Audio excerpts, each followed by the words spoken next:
Sejumlah informasi dari berbagai daerah di Provinsi Banten kami sajikan dalam Berita Banten yang dipersembahkan oleh PRSSNI Banten dan disiarkan serentak oleh seluruh radio anggota di 8 kabupaten kota di Provinsi Banten.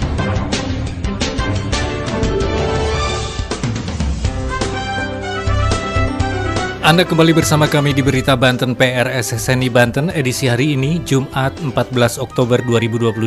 Sejumlah informasi dari berbagai wilayah di Provinsi Banten kami hadirkan kembali untuk Anda yang disiarkan serentak oleh seluruh radio anggota di 8 kabupaten kota di Provinsi Banten. Dan inilah sejumlah informasi utamanya. Banjir dan tanah longsor melanda beberapa wilayah di Kabupaten Lebak. Pemkab Lebak terapkan darurat bencana hingga 23 Oktober.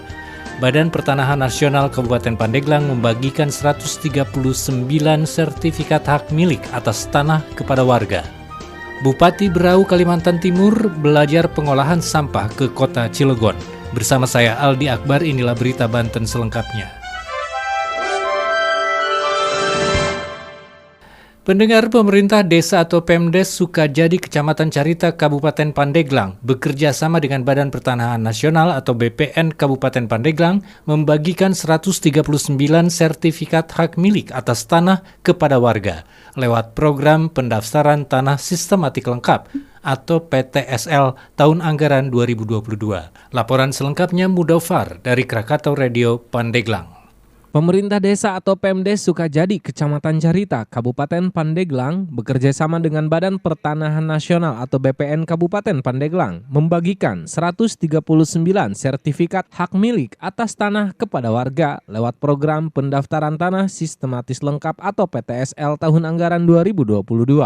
Kepala Desa Sukajadi Sandi Wiasa berharap dengan dibagikannya sertifikat tersebut dapat menjamin kepastian dan perlindungan hukum atas kepemilikan tanah masyarakat.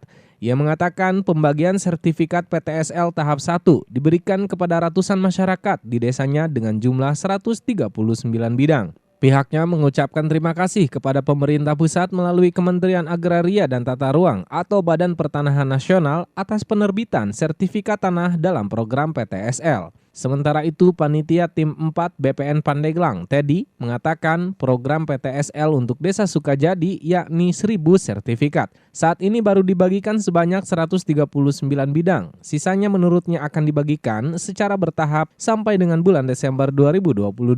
Ia menuturkan pembagian sertifikat melalui program PTSL ini sepenuhnya dijamin oleh pemerintah mengenai kepastian hukum serta perlindungan hukumnya pada hak atas tanah yang dimiliki masyarakat. Intinya sih untuk kesejahteraan masyarakat dan mempunyai kekuatan hukum mutlak yang bagi penerima sertifikatnya. Pihaknya mengaku optimis target tersebut dapat tercapai di akhir tahun. Program ini menurutnya diharapkan dapat mempercepat pencapaian target sertifikat seluruh bidang tanah milik warga di Kabupaten Pandeglang. Harus itu target kita kan PTSL ini 1 tahun anggaran, jadi harus selesai di tahun anggaran tersebut di Desember. Saya Mudofar dari Krakatau Radio melaporkan untuk Berita Banten.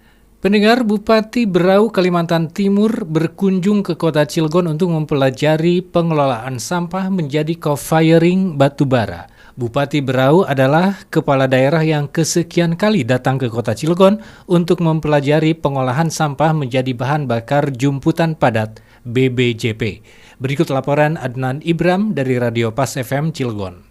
Keberhasilan sistem pengelolaan sampah Kota Cilegon kembali menuai kunjungan dari daerah lain. Kali ini Kabupaten Berau yang singgah untuk melihat langsung cara pengolahan sampah menjadi bahan bakar jumputan padat atau BPJP atau co-firing batubara. Rombongan pejabat Kabupaten Berau, Kalimantan Timur yang dipimpin Bupati Sri Juniarsih Mas diterima Wali Kota Cilegon Heldi Agustian Selasa 11 Oktober 2022 di Rumah Dinas Wali Kota Cilegon. Bupati Berau Sri Juniarsih Mas menuturkan, saat ini cadangan batubara di Kabupaten Berau semakin menipis. Untuk itu perlu difikirkan alternatif penggantinya. Saya ingin belajar banyak tentang Cilegon, terutama dalam bahan bakar batubara, bahan bakar untuk listrik.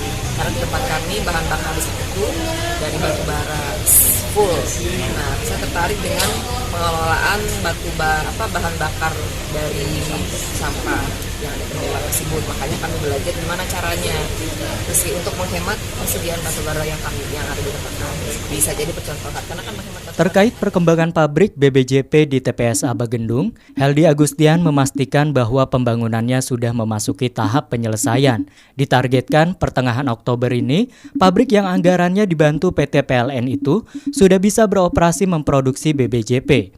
Adapun kapasitas produksinya mencapai 10 ton BBJP yang dihasilkan dari 30 ton sampah. Pabriknya sudah jadi, alat-alat yang untuk memproses bahan bakar pengganti batubara ini sudah mulai datang ya Pak secara keseluruhan. Kemungkinan besar pertengahan Oktober ini atau minggu berikutnya sudah bersih. Heldi juga menyambut baik setiap kunjungan kepala daerah yang ingin belajar pengelolaan sampah. Hal ini sejalan dengan salah satu tujuan pembangunan pabrik BBJP, yakni menjadi pabrik percontohan pengolahan sampah di Indonesia. Saya Adnan Ibram, Pas FM Cilegon, melaporkan untuk Berita Banten.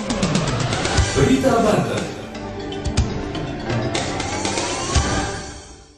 Anda masih bersama kami di Berita Banten PRSSNI Banten. Pendengar, banjir dan tanah longsor melanda beberapa wilayah di Kabupaten Lebak. Kepala BPBD Kabupaten Lebak mengatakan bencana banjir dan tanah longsor tersebut melanda 5 kecamatan di Kabupaten Lebak. Kabupaten Lebak menerapkan darurat bencana hingga tanggal 23 Oktober mendatang.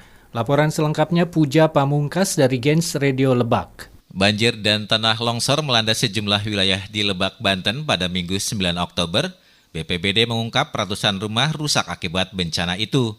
BPBD Lebak mencatat total ada 655 rumah yang terdampak banjir. Sebanyak 124 rumah terdampak tanah longsor dengan rincian 14 rumah rusak berat, 16 rusak sedang, dan 94 rusak ringan.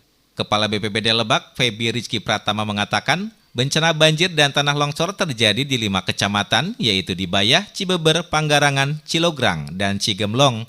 Bencana banjir disebabkan meluapnya air sungai.